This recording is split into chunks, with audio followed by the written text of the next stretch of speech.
Hey players, so this is 53-year-old Leonard Cure. In 2020, he was exonerated for armed robbery that he did not commit after spending 16 years in prison. So he's been free. He just received an $817,000 settlement from the state of Florida back in August. Unfortunately, on Monday, he was shot and killed during a traffic stop in Georgia. Let's talk about it. So according to reports, this occurred on Monday. Mr. Cure was visiting his mother in South Florida when he was pulled over on Interstate 95, not far from the Florida state line. He was allegedly driving at least 90 miles per hour in an area where the speed limit was 70. According to this statement, Mr. Cure would not comply with the deputy's request to exit the vehicle, so the deputy actually tased him. They said that the deputy ended up using the taser a second time and also a baton to subdue Mr. Leonard Cure, who still did not comply. The deputy pulled out his weapon and shot Mr. Cure. EMTs treated him, but he later died. The deputy has been placed on the typical paid administrative leave pending investigation.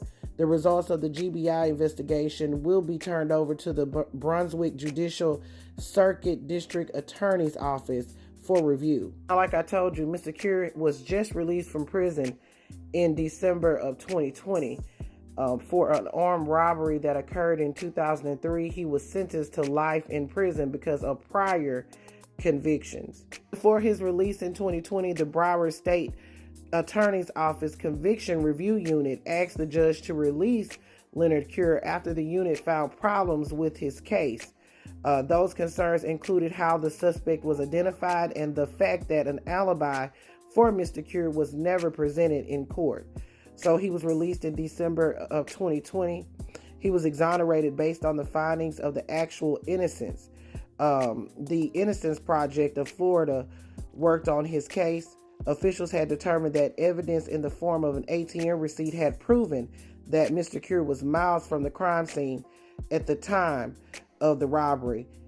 Back in August, he just received an $817,000 check from the state of Florida that was approved by Governor Ron DeSantis. So Mr. Cure's death is now under investigation by the Georgia Bureau of Investigation.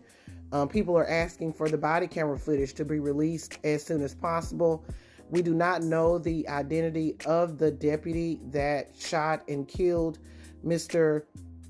Cure, but I will keep you guys updated. Of course, here at the Black Accurate News, I'm sending my condolences out to the family of Mr. Cure. It's just so very sad to hear something like this has occurred. This man spent 16 years in prison, and now he has been killed by a police officer during a traffic stop. I declare, honey, it's a disgrace. Players, put your thoughts in the comments. Let me know what you're thinking. This is Double D Mother for the Black Accurate News.